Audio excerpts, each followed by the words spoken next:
Let's go to the last shloka for today. I hope you have time.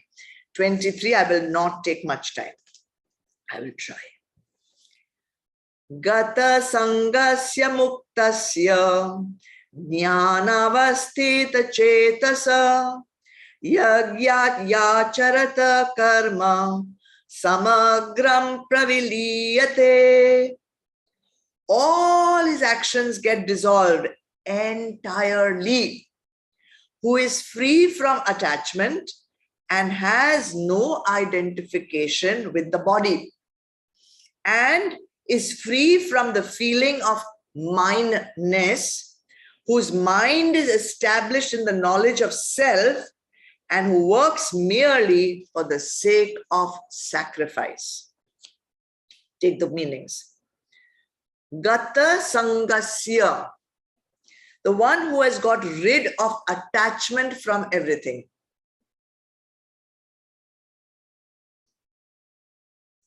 Muktasya, person who has been liberated from bondages. Jnana vastita chetasa, whose mind is fixed in knowledge only.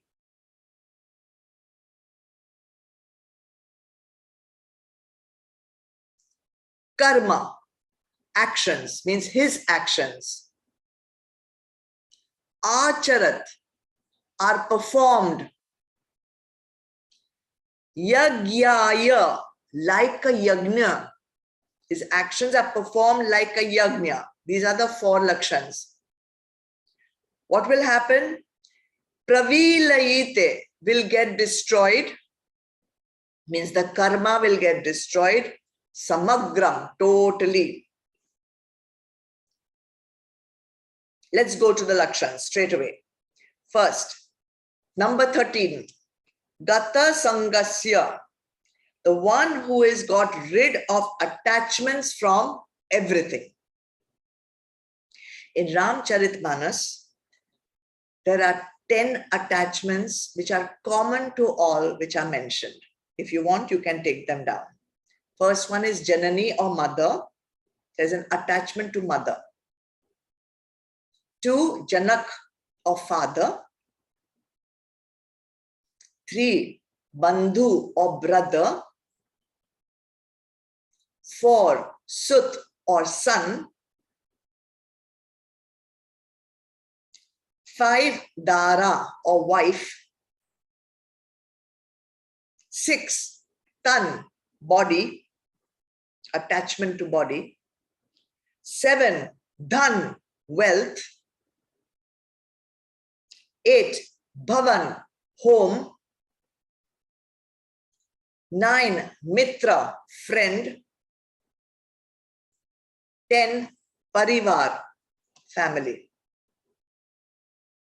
These are the 10 mentioned in Ramcharitmanas. But of course, you know that there are many more attachments. We have attachments for everything. Attached to our particular pillow, we are attached to our particular car, we are attached to our particular food. They are even attached to the space we occupy. And all attachments, big and small, are binding. Therefore, Bhagavan says we have to get rid of our attachments. So a good test to know whether your attachments have been removed or not, because many sadhaks have understood this theoretically. But when it actually comes to practice, have you actually eliminated the attachments, or are there still some attachments left? The way acid tests to know that is when that object, person, experience is removed. When it is removed, what are you feeling? When it is there, you always say, oh, I am not attached. I'm not attached to my spouse. I'm not attached to my son. I'm not attached to my house. I'm not attached to my car. If it's there, it's there. If it goes, I don't care. I have no attachment. We say all that. But actually, someone should take it away. Not attached to my car. Okay, let me bash it into the tree and then let me see how attached or unattached you are. Many people say, I'm not attached to my spouse, but when that spouse dies, that's the time you know how attached you were. So in satsang also, It's very funny. We always have a favorite place in which to sit. You know, when we used to have in-person satsang, seems like some different era when that was happening. I always knew where each person would be seated because they sit in the same place for years. Everyone has a fixed place. Now, if by chance they come late and somebody already sitting in that place, you should see the look on their face like, oh my God, now where will I sit? So what they will do, they will come exactly to that same place and they will say, can you just push up a little bit? Can you just give me a little space? And that little space, they'll come and they'll squeeze themselves in. So now we have to see, this is a small attachment. There are bigger attachments and then there are smaller attachments. One must observe how our mind is reacting, how these subtly the attachment manifests itself. So this is binding, you know that it is binding. Therefore, you have to start working on it. That's a sadhana. Recognize first the attachment. Recognize because it is not so apparent. Recognize it and then slowly, slowly, slowly with the help of the guru, start dissolving it. Okay? Let's go to number 14. Muktasya. Muktasya means, very nice meaning it is. It means a person who is liberated from the bondage. Now this is a surprise. Bondage of dharma and adharma. Okay? Is liberated from the bondage of having to do dharma and doing adharma. Now, as sadhaks, we have also done these sadhanas a lot. We know that there are three ways in which we can do any action. We can do an action impulsively without thinking. Then we might do adharma also. We might do actions mechanically, like without thinking. Now everyone has done this action, for my whole family has been doing this for so many years. That's why I'm doing. We don't know why we're doing. We're just doing it because our family is doing it. This is tamasic, by the way. So this is also binding because you're not using your vivek. You could be doing adharma. So we always say, don't do things mechanically. Don't do things impulsively. Do them deliberately. This is a sadhana, very important sadhana. So a realized master, will he also need to do actions deliberately? Because when sadhaks do it deliberately, we can choose. We can choose between Shreya and Priya. We can choose between dharma and adharma. We can choose to do it rajasikly, tamasikly, or satvikly. This is the benefit of doing deliberate action. You create a time, you create a pause, you decide to react or you decide to respond. These are all important things. But will a renunciate, will a tattvavit, will a person of wisdom have to also deliberate before doing any action? Will he have to also check? Is he bound to check whether his action is dharma or adharma? No. Why? Let us see why not. What action will you do? You will do an action depending on the sanskars that you have imbibed. Sanskars is past habits, past footprints in your mind. Whatever those sanskars are, good, bad, ugly, we don't know, your action will happen according to the sanskars that you are carrying. Your actions, thoughts, words, etc. will come out depending on the guna which is predominant in you at that particular moment. Whatever sanskar is there, that will manifest.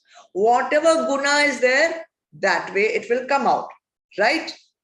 Therefore, I must tell you, it's very important even if you have not received good sanskars in the past, you can always consciously, voluntarily now move towards acquiring those sanskars. How will you acquire them? Of course, through satsang, through the pravachan, through the updesh of the Guru. What is the Guru doing? What is this pravachan? What is this very satsang doing? It's giving you sanskars, which you may have got earlier, then it will be reinforced, which you have missed getting earlier, then you will get them now. Therefore, so important. What sanskars have you given your children? If you have given them the right sanskars, you should be very sure that in future, the behavior of the child will definitely reflect those good sanskars. If you have given bad sanskars, I'm sorry to say, the bad behavior will come out because it's a footprint inside. And if you have given no sanskar, then the child is at the mercy of society. The child is at the mercy of sansar. Whatever sanskars he will get from society, sansar, jagat, others, peers, colleagues, he will manifest that. He will express that. So we need to put good sanskars in our children. That is why bringing the children in the sanidhya of a guru at a small early age and maintaining it for a sufficient amount of time, sanskars are like seeds which are sown in the mind of the child. Okay, doesn't matter. They have become teenagers. They will rebel against the guru. They will not want to come to satsang. They will not want to, listen to pravachan. It's okay. The seed has already been sown. Now, when proper watering happens, when proper time comes, 100%, those seeds will bear fruit, right? Touching the feet of parents when they wake up, sitting with parents while puja is going on, putting shoes away neatly after you come in from the outside wandering, washing your hands, feet, face after coming in. Now for COVID, we are applying so many sanskars because of COVID. Our rishis have given us these sanskars centuries and centuries before, but because of COVID, we are doing. Okay?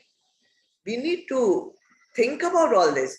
Making their own bed in the morning. Even if you have 10 servants in the house, teach the child to make their own bed in the morning. Teach the child to take their own plate into the kitchen after food. These are good sanskars. They will build good values. All right. So even those who are learning to chant, children or adults, the practice of the chanting is a good sanskar. Later, anyone is chanting anywhere, it will come back. They will be able to chant with them. So, by putting these sanskars in children, in adults, in all of us, what is happening is we are inculcating dharma. We are purifying the antakaran. We are making dharmic actions our default setting. When this dharmic action becomes established in us as the norm, not that you have to think about doing it. It is what is done. There is no question about it. It is what is needed at the moment. Will such a person need to deliberate for every action? I don't think so. Because spontaneously, the right dharmic action will happen. And that is why a renunciate, a tattvavid, a man of wisdom, a realized master does not need to deliberate. He is free from the bondage of having to deliberate between dharma and adharma. His antakaran has purified, good sanskars have been established, dharma has become the norm, shreya is the default setting, spontaneously the right action comes forth, which is dharmic. All right, he does not have to deliberate. But till then, till that stage has been reached, when the antakaran is still not fully purified by dharma, he will have to keep deliberating to choose Shreya or Priya, dharma or adharma, this or that. Now, something happens. His guna may make him go towards Priya. But in satsang, he has heard you should go for Shreya. His sanskars may urge him to eat the sweetmeats in the fridge. But his guru has told him, no sweets.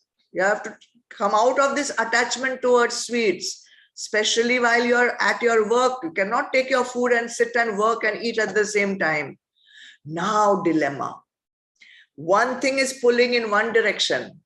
Other thing is pulling in the other direction. And do you know what is stress? Stress is exactly that. One side pulling towards dharma, one side pulling towards adharma. One side pulling towards sanskar, other side pulling towards bad habit. So all this is stressful. All this is strain for the sadhak. However,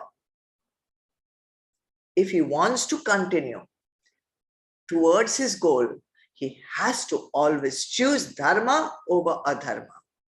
He has to always choose Shreya over Priya, right?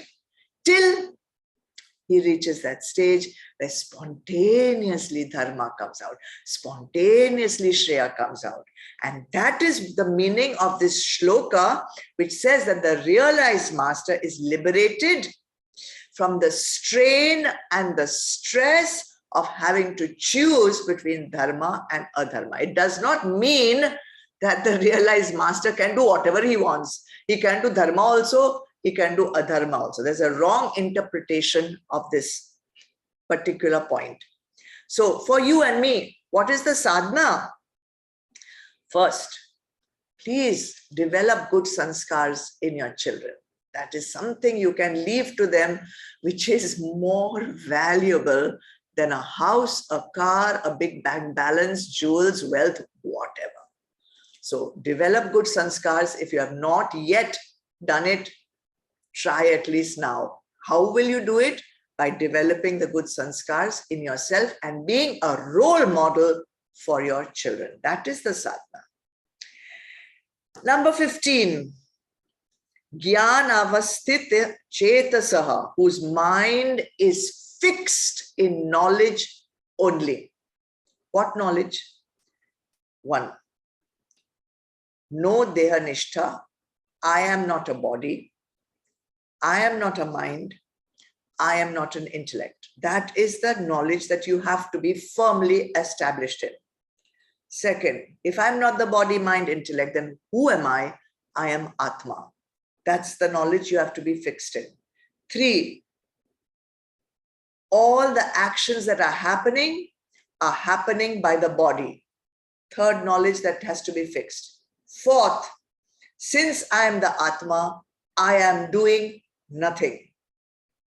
4th knowledge that has to be fixed. These 4 points have to become your nishtha. These 4 points have to become your firm belief. Not only intellectual, but you have to start implementing that. If these 4 beliefs, if these 4 knowledge points are firmly established, there will be no vikshep in the antakaran. There will be no disturbance. There will be no reactions. Good or bad, everything will be taken equally, because I am not the body. I am not the mind. I am not the intellect, and all this stuff that is happening to the body, is happening to the mind, is happening to the intellect, which I am not. Why should I get involved in that? How to get this nishtha? How to get this firm belief in me? How can I make it permanent knowledge? Of course, there is only one way. and that is a regular satsang. Regular, hello, regular means not once a fortnight sitting for Bhagavad Gita. It means daily satsang, which we have every evening. Short one, small one. But that regular hammering, that's what I have to do, hammering. If you want the nail to be firmly fixed in the wall, just 1 or 2 taps on it every 15 days is not going to be good enough. Same thing, same knowledge, same truths. Hammer, hammer, hammer, hammer. Then it goes inside. So if you want this knowledge to be firmly fixed, come and get hammered every evening. And finally, the 16th one, Yagyaya Charita. Actions should be performed like a yajna. What is yajna? Havan, some oblations, fire is there. That ritual of practice, this practice of performing a havan, homa, things like that. When the realized master is performing actions, he is actually performing a yajna. Okay? All his actions are offered as yajna. All his actions are offered as oblations. He is in sync with the entire nature, which is doing all its functions. I will not call them actions, doing all their functions in what we call the wheel of cooperative action. And we have talked about this in the evening satsang, and we have talked about it earlier in Bhagavad Gita also. All of nature, what is this wheel of cooperative action? All of nature is working for the benefit of all, for the benefit of the entire universe. Again, I will recap. The sun or the sun god, Surya Dev, offers heat and light for everyone in the universe, right? God of the ocean, Varun Dev, offers its waters for anyone and everyone to use for whatever they want to use, even allows its waters to be evaporated and taken up into the clouds. Clouds don't hoard the water, they shower it down back to earth, from which our food grows. Mother Earth doesn't keep all the food that sprouts up for itself, offers it to anyone who wants to partake of it. Mother Earth doesn't keep all her minerals. You excavate, you take it, you use it. Everything in nature is working in this yajna bhav. Yajna bhav means welfare of everyone, loka sangraha. And that is exactly the work of the realized master. The realized master is working for the welfare of others. He is not giving pravachan to gain anything. He is giving pravachan to offer the knowledge to others. There is no personal gain in this yajna. It is always for the benefit of the others. And he will never stop.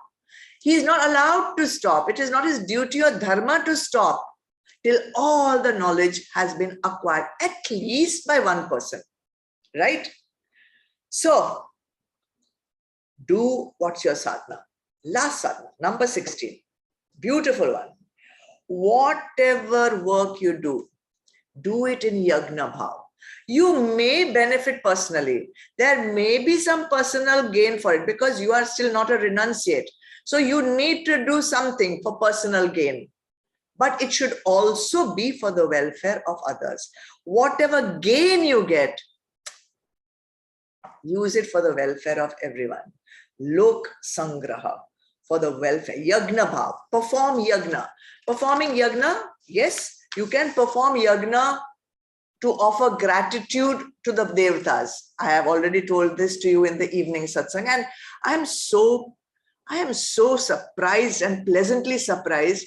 I mentioned this in one evening satsang Do yagna sometimes at least just to express gratitude to the devtas instead of doing yagna every time to get something from the devtas. And I just had to say it once, and I know the person is now in the process of organizing the yagna, and the priest asked her, for what purpose? And she said, just to express gratitude. This is what is needed. Some updesh is given, some sadhana is given, and immediately you translate it into an action in your life. That person is the one who can benefit, who will go far, who will reach the goal, right? So do all your actions without karta bhav. Do all your actions without bhokta bhav. Then what bhav?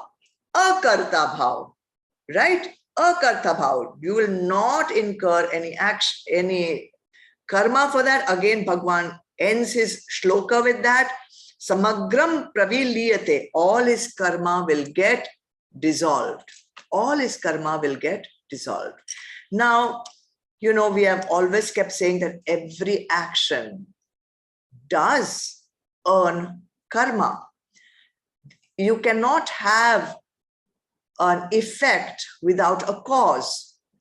Every effect must have a cause. Every action must have a karma. Every action must have a result. But the man of wisdom, the renunciate, the yogi, the karma yogi, the jnani is not getting that karma. Then where is that karma going? Karma is getting created, but it's not going to the jnani, it's not going to the yogi, it's not going to the sannyasi, it's not going to the one who's doing akarta. Then where is that karma going?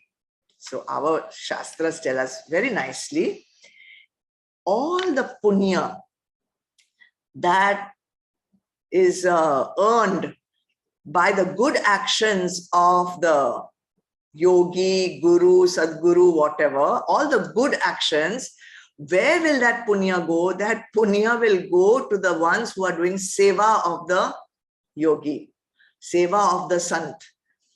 All the punya will go there. And if by chance the sant does some ashubh action, something wrong, still he will not get that karma because he is not doing it with karta bhav. Then where will that ashubh karma go? It will go to the ones who are criticizing the sons. This is, I have not read it in any shastra, but this is what I have heard.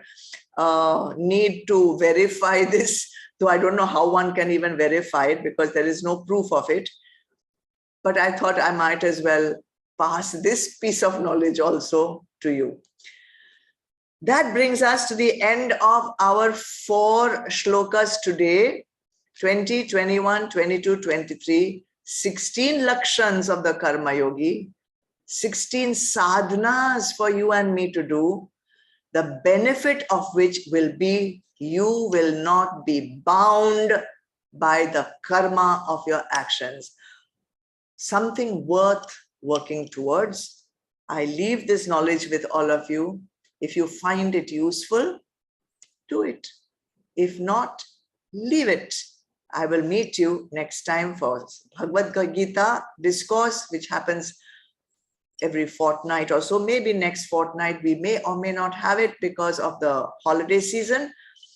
But we will still be having evening satsangs. Those of you who are not aware of evening satsangs, we meet every evening on Zoom at 6:30 for chanting, prayers, and mini satsang, 10-15 minutes. If you are interested, please do join. God bless you all. Let's end the session with a prayer.